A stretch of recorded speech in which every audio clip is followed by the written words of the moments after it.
السلام عليكم، مرحبا بكم معنا في حلقة جديدة من قناة مع مطبخي. كنتمنى تكونوا بخير وعلى خير وانتم كتشاهدوا هذا الفيديو. كيف ما ديما عواشركم مبروكة، تدخل عليكم بالصحة والسلامة، اطباق سهلة ومتوفرة ان شاء الله في كل بيت. كنعرفوا في هاد العشر الاواخر كنبقاو كنقلبوا اشنو نديروا. اليوم اقترحت عليكم افكار اللي هي بسيطة وسهلة وما كتحتاجش الوقت نهائيا. بقاو معنا باش تشوفوا طريقة تحضير هاد الشيوات اللي حضرت معكم اليوم.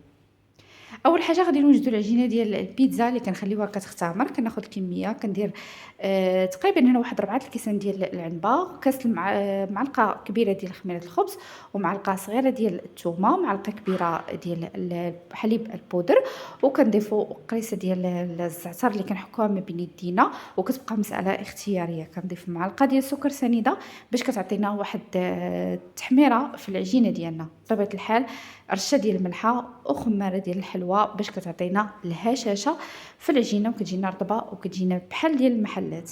كيف ما كتشوفوا غادي نخلطوا كلشي مع بعضياته بالماء اللي كيكون عادي فاتر، ماشي بارد بزاف وماشي سخون كاع. غادي نخلطوا العجينه بطبيعه الحال كتكون مرخوفه، ما كتكونش قاصحه كيف ما كتبان لكم على الشاشه، وغادي نخليوها كتختمر جيدا حتى كيتضاعف الحجم ديالها. دائما الخميره ديال او العجينه ديال البيتزا قد ما خليتوها كتختمر قد ما تضاعف الحجم ديالها كتجي احسن وكتعطينا ديك الرطوبيه اللي كناخذوا في المحل بحال ديال المحلات تماما.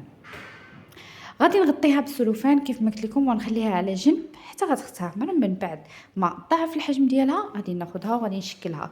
هاد الكميه عطاتني 3 البيتزات، عفوا 2 بيتزات كبار. هما العجينه عطاتني 3، وحده غادي نحتفظ بها اليوم اخر، ممكن تحتفظوا بها في الكونجيلاتور، وجوج غادي نستعملهم.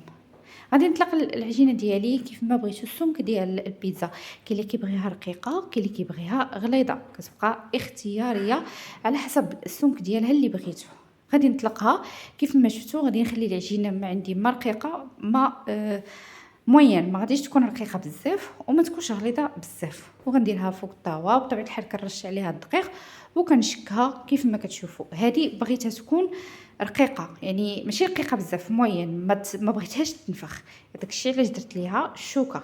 غادي ندير لاصوص طوماط اللي كنستعمل دائما في التحضير ديال البيتزا، وغادي ندير الفرomاج موتزاريلا هي الاولى باش كتشد ليا اي حاجه درت فوق من البيتزا كتبقى شاده.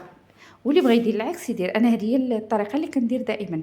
كندير الفرماج هو الاول، ومن بعد غادي ندير الطون اللي غادي نفرتو فوق منها. بغيتو ديروا كفته، بغيتو ديروا الكروفيت، بغيتو ديروها بلي فخوي دماغ، بغيتو ديروها بالفرماج، اللي بغيتو تخليوها غير بحال هكا مارغريتا غير بلاصوص والفرماج ممكن. غادي ناخذ الثانيه، غادي نخليها شويه غليظه، كتجي حتى هي غليظه كتجي زوينه. غادي نطلقها غير بيديا كيف ما كتشوفوا، وكندير ليها غير هكا بالصبع، ما كنديرش الفرشيط نهائيا.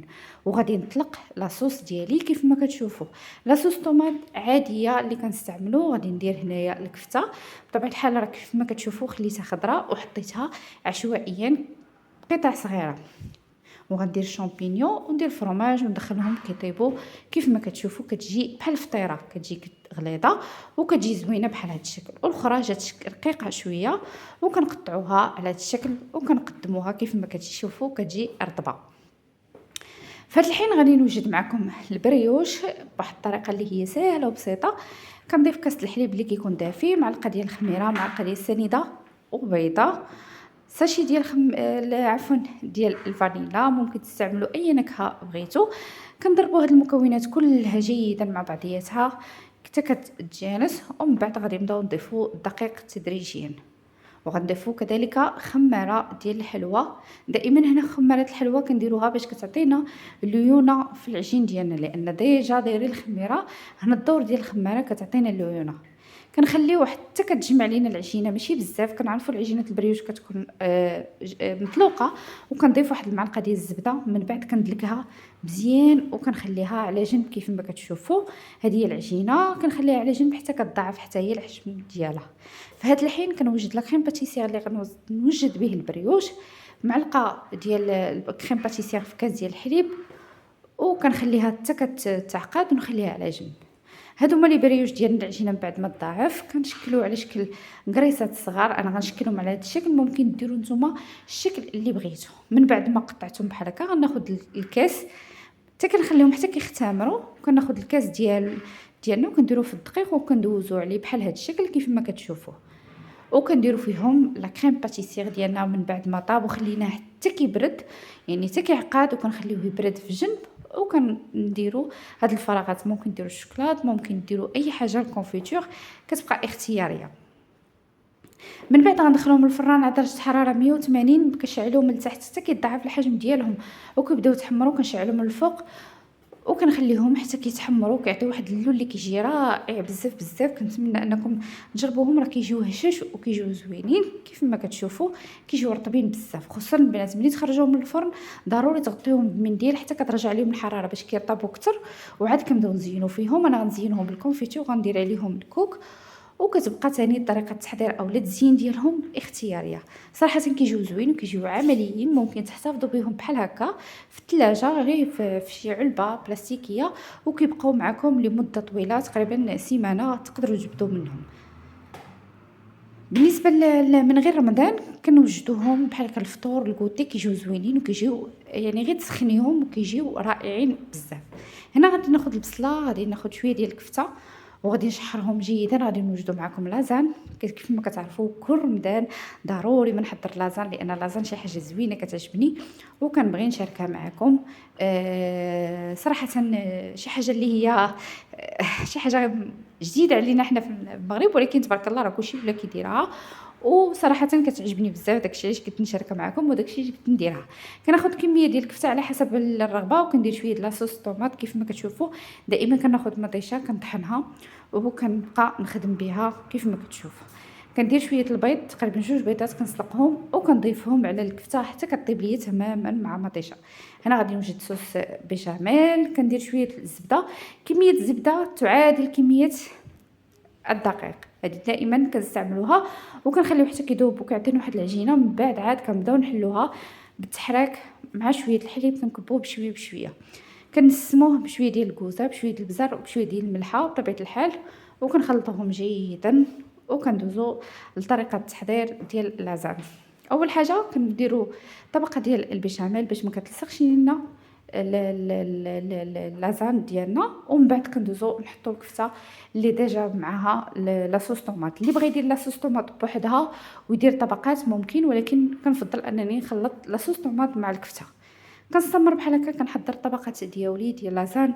كيبقاو الاختيار طبقات اختياريه، بغيتو 2 بغيتو 3 بغيتو 4 بغيتو حتى تقادوها مع المون نيشان، كتبقى مساله ديال كل واحد واشنو كيبغي والرغبه ديالو على حسب الكميه ديال لازان اللي متوفره عندكم. طريقه سهله وبسيطه ما كتحتاج حتى شي تعقيد، ما كترقدي لا الطبقات ديال لي بات لا حتى شي حاجه، كتستعمليهم هكاك صينين لان المطيشه فيها الكفته فيها مطيشه واصلا الكفته كتطلق الماء. غادي ندخلوهم للفرن بهكاك درجه حراره 200 درجه، كنشعل من الفوق ومن التحت حتى كينضجوا مزيان وكيطيبوا. ومن بعد عاد غادي نزينهم بشويه ديال الفرماج وشويه ديال البيشاميل كيف ما كتشوفوا. صراحه كنحاول انني ندير طبقات باش نقادها مع المول ديالي. كيف ما كتشوفوا طريقه التحضير ديالها سهله وبسيطه، ما فيهاش تعقيدات ما فيهاش مجهود، ممكن اي واحد يوجدها. كيكفي انك تكون عندك الكفته، كما ان ممكن ديروها بلي فخوي دماغ، ممكن ديروها بالخضره، كتبقى مساله اختياريه وفيها بزاف ديال الابداعات وفيها بزاف د الحوايج. هاد لازان كيبغيوها الوليدات، هذاك الشيء علاش كنحاولوا نديروها. ممكن تخلطوا الكفته مع الخضره، ممكن ديروا اي حاجه باش تعطيكم واحد الكميه، يعني تقدري غير شويه الكفته وتزيدي على الخضره وكتعطي هاد الطبق بحال هكا. كيف ما كتشوفوا طريقه التحضير ديال لازان حتى هي سهله. كنديروا من الفوق البيشاميل كنغطوها وكنديروا الفرماج حتى هو وكندخلوها للفران كيف ما قلت لكم على 200 درجه الحراره من الفوق ومن التحت حتى كتسبخ. ما كتخليوهاش بزاف، يعني تقريبا واحد 20 دقيقه حتى ديك لاباط ديالها كتفزك صافي، ومن بعد كنقدموها. كنتمنى يعجبكم الفيديو، كنتمنى تعجبكم الاطباق اللي حضرت معكم، كنتمنى انكم تجربوهم، كنتمنى تعطيوني الاراء ديالكم في التحضير ديالهم. ساهلين وبساط وكنظن انهم في متناول الجميع. كنتمنى انكم تجربوهم، كنتمنى تعطيوني التعليقات المحفزه لهاد الاطباق. كنشكركم، كنشكر الدعم المتواصل ديالكم، ونتلاقاو ان شاء الله في فيديوهات قادمه. وعشنا وعشكم مبروكه، دخول عليكم وعلى جميع الامه الاسلاميه ان شاء الله بالصحه والسلامه، ونتلاقاو في فيديو اخر والى اللقاء.